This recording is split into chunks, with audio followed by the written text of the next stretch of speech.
غیروں سے تو ہنس ہنس کے ملاقات کرو ہو اور ہم سے فقط زہر بھری بات کرو ہو، دامن پہ کوئی چھینٹ نہ خنجر پہ کوئی داغ، تم قتل کرو ہو کہ کرامات کرو ہو۔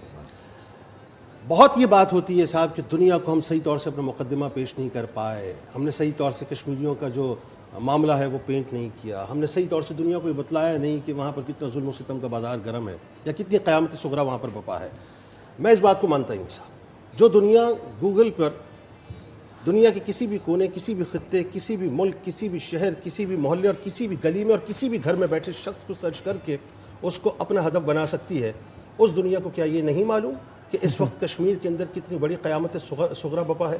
کیا وہ دنیا اس بات کو نہیں جانتی کہ کشمیریوں میں اس وقت ایک ایسا انقلاب کا لاوا ابل رہا ہے جو کسی وقت بھی بلاسٹ ہوگا اور اللہ نہ کرے خاکم بدائیں ہم تیسری عالمی جنگ کی طرف جا سکتے ہیں؟ کیا ان کو یہ نہیں معلوم کہ اس وقت ہماری جو کشمیری مائیں ہیں، کشمیری بہنیں ہیں، کشمیری بیٹیاں ہیں، ان کی عصمت دری ہو رہی ہے؟ کیا وہ یہ نہیں دیکھ رہے کہ وہاں پر لاکھوں کشمیریوں کے گھروں کو مسمار کر دیا گیا ہے؟ کیا ان کو یہ نہیں معلوم کہ وہاں پر ہزاروں بچوں کو یتیم کر دیا گیا ہے؟ کیا وہ اس بات کو نہیں دیکھ رہے کہ وہاں پر نوجوانوں کو زندہ درگور کیا جاتا ہے؟ اور کیا وہ یہ نہیں دیکھ رہے کہ وہاں پر بوڑھوں کے ساتھ ایک غیر انسانی سلوک کیا جاتا ہے؟ سب دیکھ رہے ہیں، وہ دنیا کو سب معلوم ہے۔ معاملہ کیا ہے؟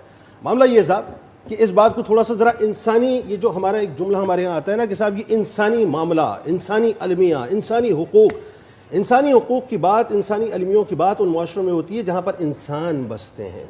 میں یہ نہیں کہتا کہ ہم انسان نہیں بستے، لیکن مسئلہ یہ ہے کہ ہم انسان نما لوگ ہیں۔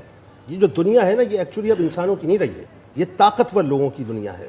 یہ معیشت میں جو طاقت رکھتے ہیں، جو ڈالرز میں طاقت رکھتے ہیں، جو پاؤنڈز میں طاقت رکھتے ہیں، جن کے پاس قوت ہے، جن کے پاس مضبوط معیشت ہے، جن کے مفادات ہیں، یہ مفادات کی دنیا ہے بنیادی طور پہ۔ آج دنیا انسانی المیوں کو دیکھتی ہے لیکن اس کے باوجود اس طرف کیوں نہیں آتی؟ اس لیے کہ پوری دنیا میں جہاں جہاں جو مارا جا رہا ہے، جو پیٹا جا رہا ہے، یا تو وہ مسلم ممالک ہیں یا وہاں پر مسلمان بستے ہیں۔ اگر وہاں پر غیر مسلموں کو یا دیگر اقوام کو یا دیگر مذاہب کے لوگوں کو مارا جا رہا ہوتا تو شاید آج آ کے کھڑے ہو کے دنیا بات کرتی کہ یہ مسئلہ کیا ہے، کیونکہ یہ وہی دنیا ہے جو کتے کے مرنے کے اوپر جو ہے وہ کھڑی ہو جاتی ہے اور بلی کے مرنے کے اوپر کھڑی ہو جاتی ہے۔ نہیں نظر آتا تو کشمیر کا مسئلہ نظر آتا۔ دیکھیں، دو غیر مسلم ممالک جو ہیں وہ مسلمانوں کی مقدر کا یا ان کی جو ہے وہ سرزمین کا تعین کریں گے۔ مسئلہ یہ اس بات کو تھوڑا سا انٹرنیشنل پرسپیکٹو میں سمجھنے کی ضرورت ہے کہ گیم پلان ہے کیا۔ یہ جو ہندوستان ہے نا بنیادی طور پہ، جسے میں تو دیکھیں یہ کھل کے بات کرتا ہوں، کسی کا اپنا اوپینین ہو، میرا اپنا اوپینین ہے۔ اب آپ مجھے انتہا پسند کہیں تو ہاں جی میں انتہا پسند ہوں پاکستان کی محبت میں۔ اگر کوئی مجھے یہ کہے جی کہ آپ فنڈامنٹلسٹ ہیں، ہاں جی میں فنڈامنٹلسٹ ہوں کیونکہ میری بنیاد پاکستان ہے اور میں اس کی محبت میں جو ہے بہت آگے جا کے اس لیے بات کروں گا کہ یہ دنیا اصل میں جھک کر آداب کی زبان سمجھنے کو تیار نہیں ہے۔ اس دنیا میں معاملہ یہ ہے کہ جب تک آپ طاقت کے زور پہ نہ کھڑے ہوں، آپ اپنے پیروں پر نہ کھڑے ہوں، آپ اپنی معیشت کی مضبوطی کے ساتھ کھڑے نہ ہوں، تب تک آپ کی بات کو سنا نہیں جاتا۔ دیکھیں جی، جس خطے کا چودھری ہندوستان کو اسرائیل اور امریکہ بنانا چاہتے ہیں، اصل میں یہ سارا اسی کی سپورٹ کے اوپر کام ہو رہا ہے۔ میں جملہ ریپیٹ کر رہا ہوں، وہاں کنگڈم آف ڈیوڈ کی تیاری ہو رہی ہے یا اکھنڈ بھارت کی تیاری ہو رہی ہے۔ وہ چاہتے ہیں کہ اس خطے کے اندر ہندوستان کو چودھری بنا دیں، لیکن میں ایک بات جانتا ہوں کہ ہندوستان میں جیسے کہ ابھی بپن راوت نے ایک جملہ کہا تھا کہ جی ہم ڈی ریڈیکلائزیشن کیمپس بنائیں گے کہ جہاں پر کشمیری نوجوانوں کو لے جا کر ان کے ذہنوں کو تبدیل کریں گے۔ خوابوں کی دنیا میں رہتا ہے وہ، اس کو معلوم نہیں ہے کہ وہ جن کیمپس میں لے جا کر نوجوانوں کے ذہنوں کو تبدیل کرنا چاہتا ہے یہ وہ نوجوان ہیں۔ بپن اگر سن رہے ہو تو سمجھ لو اس بات کو، ایک پاکستانی بول رہا ہے اور ایک ایسا پاکستانی بول رہا ہے جس کو یہ معلوم ہے کہ ہمارا سارا وجود جو ہے نا وہ ایکچولی مقروض ہے پاکستان کا۔ یہ وہ کشمیری ہیں جن کو کیمپس میں لے جا کے تم 100 سال تک ان کے ذہنوں کو تبدیل کرنے کی کوشش کرو، خدا کی عزت و جلال کی قسم یہ نکلنے کے بعد بھی شہادت کے جام کو پینے کو ترجیح دیں گے، کیونکہ انہوں نے صرف ایک بات سمجھ لی ہے کہ ہماری منزل، ہمارا مقصد، ہمارا مطلوب صرف اور صرف شہادت ہے۔ ان کو تبدیل نہیں کر سکتے۔ یاد رکھنا یہ وہ آگ ہے جو تم نے اپنے دامن میں لگا تو لی ہے، لیکن اس کو تم جس طرح سے وقت گزرنے کے ساتھ ساتھ ختم کرنے کی کوشش کر رہے ہو یہ ہندوستان کو بھسم کر کے رکھ دے گی۔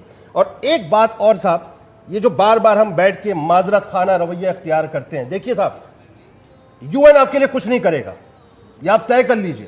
آپ بار بار آپ نے 18 مرتبہ جو ہے موو کر دیا قراردادوں کو، کیا ہوا؟ کچھ نہیں ہوا۔ شملہ معاہدے کو اٹھا کے انہوں نے ایک طرف کر دیا، لاہور معاہدے کو اٹھا کر انہوں نے ایک طرف کر دیا۔ وہ آپ کو اس وقت تک کھاتے میں نہیں لے کے آئیں گے.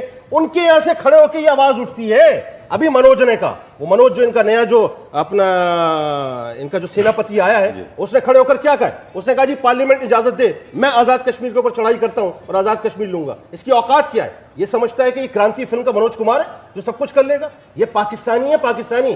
پاکستان کی طرف اگر میلی آنکھ اٹھا کے دیکھو گے نا تو پھر ہم بھول جائیں گے کہ ہم میں کون سندھی ہے, کون پنجابی ہے, کون پٹھان ہے, کون بلوچ ہے اور کون سرائکی ہے. ہمارے یہاں پھر یہ مسالے کا معاملہ بھی نہیں ہوگا, کیونکہ اس وقت صرف اور صرف پاکستان کو بچانے کی بات ہوگی. لہذا ان کو ان کی زبان میں بات کرنی چاہیے. یہ جھک کر جی آپ جناب رویوں کو چھوڑیں صاحب. پاکستان میں ایک بات آخری کہنا چاہتا ہوں. لوگ کہتے ہیں کشمیر کب آزاد ہوگا؟ انشاءاللہ کشمیر آزاد ہوگا. جو آگ ہندوستان میں 370 کے بعد, سی اے کے بعد, این آر سی کے بعد لگائی ہے, یہی آگ ہندوستان کی چتا کو لگے گی, ہندوستان بھسم ہوگا. آپ نے صرف یہ کرنا ہے کہ ایک پاکستانی کی حیثیت سے دامے درمے قدم سخن کھڑے ہو جائیں کشمیریوں کے ساتھ, اور اس اخلاص کے ساتھ کھڑے ہو جائیں. ایک جملہ ادا کرنا چاہتا ہوں ڈاکٹر صاحب آپ کی اجازت سے, کہ وہ جو لیڈرز ہمارے پارلیمنٹ میں جا کے جتنی تندہی کے ساتھ اور جتنی جستجو کے ساتھ اپنی تنخواہوں کی انکریمنٹ کے لیے جو مطلب بل پیش کر رہے ہیں, اگر اتنی ہی اخلاص کے ساتھ کشمیر کے لیے ہم کھڑے ہو جائیں نا, تو میرا خیال ہے کشمیر کا مسئلہ انشاءاللہ حل ہو جائے گا.